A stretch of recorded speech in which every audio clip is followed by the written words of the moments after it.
Hello dear student, welcome to the Lakshya coaching classes. आज हम लोग त्रिकोणमितीय अनुपात के बारे में पढ़ेंगे। त्रिकोणमितीय अनुपात को इंग्लिश में ट्रिग्नोमेट्रिक रेशियो कहते हैं। तो रेशियो यानी त्रिकोणमितीय अनुपात को पढ़ने से पहले हम लोग थोड़ा सा अनुपात के बारे में देखते हैं कि अनुपात क्या होता है, इसका मतलब क्या होता है। तो यदि हम दो संख्याओं को मान ले, पहली संख्या को 10 और दूसरी संख्या को 20, तो यानी हम यहाँ से क्या देख रहे हैं, पहली संख्या दूसरी संख्या की आधी है और दूसरी संख्या यहाँ पे जो दूसरी संख्या है वो पहली संख्या क्या है, डबल है। तो यानी जब इसको हम सिंप्लीफाई करते हैं तो क्या हो जाएगा, यहाँ पे 1, यहाँ पे क्या हो जाएगा 2, यानी इन दोनों के बीच में अनुपात क्या आएगा 1:2।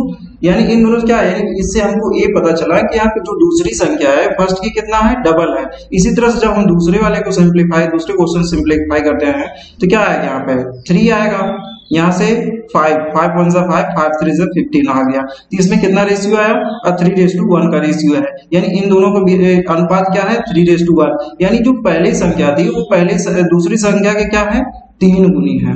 इसी तरह से हम एक और एग्जांपल लेते हैं, यानी इसको किससे काटते हैं, 25 से जब डिवाइड करेंगे, इसको काटेंगे तो कितना आएगा, 25 1 जा 25 और 25 3 जा 75। यानी यहाँ पे क्या हो रहा है, जो 75 है ये क्या होता है, 25 का 3 टाइम्स होता है। यानी हम इससे क्या सीखें कि जो अनुपात होता है वो यह बताता है कि पहली कोई दो संख्याओं में पहली संख्या या दूसरी संख्या पहले वाले के कितने गुनी हैं। यहाँ पे ये अनुपात के बारे में हम लोग पता कर लिए। अब इसी प्रकार का त्रिकोणमितीय अनुपात क्या होता है। त्रिकोणमितीय अनुपात हमें जैसे जब हम कोई समकोण त्रिभुज लेते हैं, जैसे यहाँ पे समकोण त्रिभुज ABC ले लिए हैं, तो यानी इन दोनों का, यानी इसमें 3 भुजाएं हैं, 3 भुजाओं की, यानी पहले यहाँ पे जो होता है, अगर हम C से देखें तो क्या हो जाएगा, ए वाली जो भुजा है इसे लंब कहेंगे और ये क्या हो जाएगा, आधार हो जाएगा, ये वाला क्या हो जाएगा, कर्ण हो जाएगा। इन्हीं दो भुजाओं के अनुपात को ही क्या कहते हैं, त्रिकोणमितीय अनुपात कहते हैं।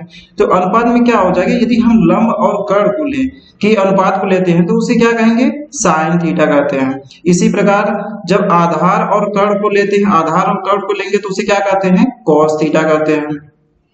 और लंब और आधार को जब लेंगे तो क्या होता है, इसको टैन थीटा कहा जाता है। और जब इसी का जो साइन थीटा हो गया, जिसे यहाँ पे देखिए इसको पलट दिए हैं, तो यहाँ पे क्या हो जाएगा, कर्ण के लंब की जगह क्या हो गया, कर्ण हो गया, और कर्ण की जगह क्या हो गया, लंब हो गया। तो क्या हो जाता है, कोसेक थीटा। और ये जब कर्ण और आधार का जब रेशियो लिया जाता है तो उसे सेक थीटा कहते हैं, और आधार ये क्या हो जाता है, कॉट थीटा हो जाएगा। तो यानी जब लंब और कर्ण के रेशियो को साइन थीटा, आधार बटे कर्ण को कॉस थीटा और लंब बटे आधार को टैन थीटा कहते हैं। और इन दोनों से देखिए यहाँ पे क्या हो रहा है, ये जो साइन थीटा होता है कोसेक थीटा का क्या होता है, अपोजिट होता है, यानी व्युत्क्रम होता है इसका। कॉस सिमिलरली कॉस थीटा जो है सेक थीटा का व्युत्क्रम है, टैन थीटा किसका व्युत्क्रम है, कॉट थीटा का व्युत्क्रम है।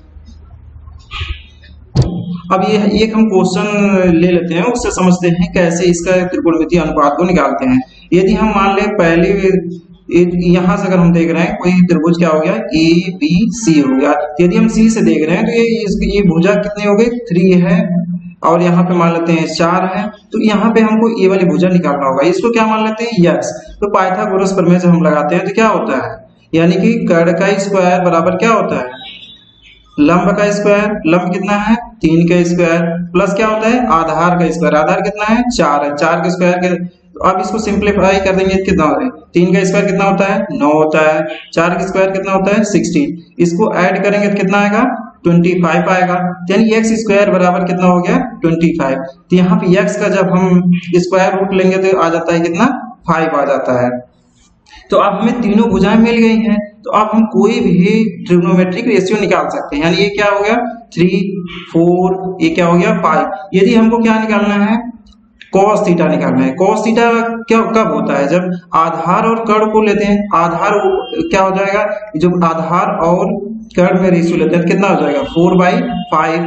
अगर हमको टैन निकालना है, टैन थीटा बराबर कितना हो जाएगा, जी क्या होता है, टैन थीटा बराबर लंब, यहाँ पे देखिए लंब बटे क्या है, आधार होता है।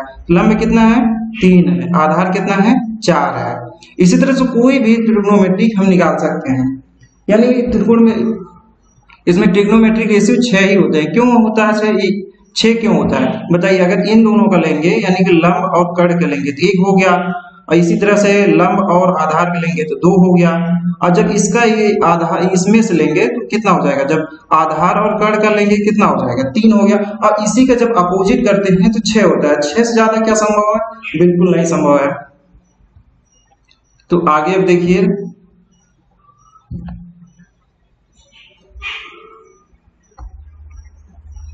हाँ तो अब जैसे ये पहला क्वेश्चन आप लोगों को समझ में आ गया होगा। अभी एक और क्वेश्चन लेते हैं, दूसरा क्वेश्चन। यदि हम क्या मान लेते हैं, यानी किसी और एक त्रिभुज लेते हैं, यहाँ पे मान लेते हैं कितना है 6 है और 18 है। तो अब इसको देखिए, हमको निकालने के लिए क्या त्रिकोणमितीय अनुपात निकालना है, तो सबसे पहले हमको क्या चाहिए, तीनों भुजाएं चाहिए समकोण त्रिभुज के। तो उसमें क्या हो, अगर इसको ये क्या है लंब है, अगर इसको हम थीटा यहाँ पे कुछ मान लें तो ये क्या है लंब है, ये क्या है कर्ण। तो अगर इसको ये वाला भुजा हमको चाहिए जो आधार है, तो इसको क्या करना है, तो डायरेक्ट ही यार निकालने क्या करना होता है, जो कर्ण है इसका स्क्वायर कर देना है सीधे से। और क्या करना है, ये जो बाकी यानी लंब या आधार में से कोई भुजा दी रहेगी तो उसको क्या करना है, उसके स्क्वायर करते हैं। यहाँ पे कितना दिया है, लंब दिया है 6, 6 के स्क्वायर कर लेंगे तो कितना आएगा 100 माइनस कितना हो जाएगा 36, तो कितना आएगा घटाएंगे तो इसको 64 आ जाएगा। तो 64 का जब वर्गमूल ले लेंगे तो क्या आता है 8 आता है। तो यहाँ पे कितना आ गया 8 हो गया। यानी क्या हो गया, यानी जब लंब और आधार में अगर दिया रहेगा तो क्या करेंगे, तीसरी भुजा ज्ञात करने के लिए इनका स्क्वायर का क्या करते हैं, वर्ग का स्क्वायर करेंगे। यानी इसका क्या 6 के स्क्वायर प्लस 8 के स्क्वायर करके क्या करते हैं जोड़ देंगे, और फिर बाद में क्या लेंगे वर्गमूल ले ले उसका वर्गमूल ले लेंगे। और लेकिन क्या रहेगा, इसी तरह से अगर हम एक और लेते हैं कोई, यहाँ मान लेते हैं कितना है 25 है, यहाँ पे 20 है, तो ये भुजा कैसे निकालेंगे बताइए। तो यहाँ पे क्या हो जाएगा 25 का क्या कर देना होता है स्क्वायर, कितना होता है 625, माइनस यहाँ पे कितना है 20 का स्क्वायर कितना होता है 400 होता है। अब जब इसको घटाएंगे तो कितना आएगा, यानी 225 आएगा। और 225 किसका वर्ग होता है, ये 15 का होता है। तो ये कितना हो गया 15 हो गया। यानी इसमें अगर हमको तीनों भुजाएं जब पता हो गई हैं तो हम यहाँ इसमें से क्या करते हैं, कोई भी त्रिकोणमितीय अनुपात निकाल सकते हैं। तो जैसे साइन थीटा अगर हमको निकालना हुआ इस वाले फिगर में देखिए तो क्या हो जाएगा, साइन थीटा बराबर कितना होता है, लंब बटे क्या होता है कर्ण होता है। लंब कितना है 20 और कर्ण कितना है 25 है। तो यहाँ से क्या हो जाएगा, ये किससे कटेगा 5 से कट जाएगा, कितना हो गया 5 चौक 20 और 50 25, ठीक है। कितना आ गया 4/5। साइन थीटा बराबर कितना आ गया 4/5 आ गया।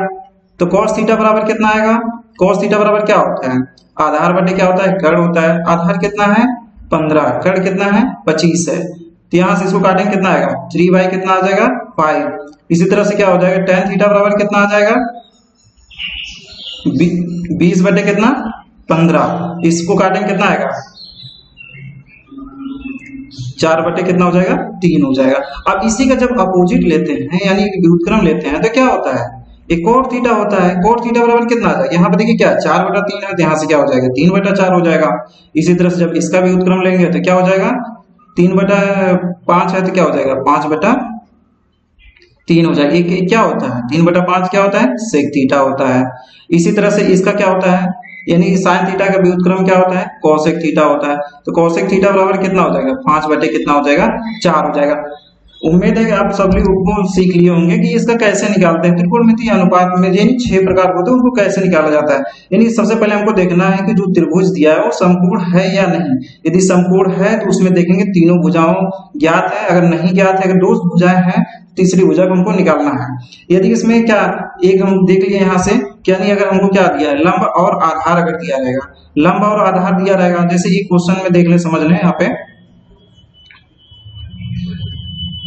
यहाँ पे ये 3 था, यहाँ पे मान लेते हैं 4, तो यहाँ पे कितना आता है 5। ये कैसे आया, क्योंकि जब इसमें क्या करता है जब लंब और आधार दिया रहता है, लंब दिया है और क्या दिया है आधार, तो क्या करना है इन दोनों की स्क्वायर करके जोड़ देना है। 3 के स्क्वायर कितना होता है 9 प्लस 4 के स्क्वायर कितना हो गया 16, और इसको फिर क्या ले लेना होता है अंडर रूट ले लेना होता है। तो कितना आएगा बताइए, यानी 25 का अंडर रूट ले लेंगे कितना आ जाएगा 5 आएगा। यानी इस तरह से मिल गया। और लेकिन क्या रहता है कभी कभी, जैसे यहाँ पे क्या ले सकते हैं, अगर हम इसको मान लेते हैं 12 और इसको मान लेते हैं 13, तो अब इसको निकालना तो क्या करना होगा, अब इसको जोड़ना नहीं पड़ेगा। यहाँ पे क्या है 116, इसका 13 का स्क्वायर करके इसमें इतना माइनस कर देंगे, क्या हो जाएगा 13 का स्क्वायर कितना होता है 169 माइनस कितना 144, तो इसको जब माइनस करेंगे तो कितना आएगा 825 आएगा।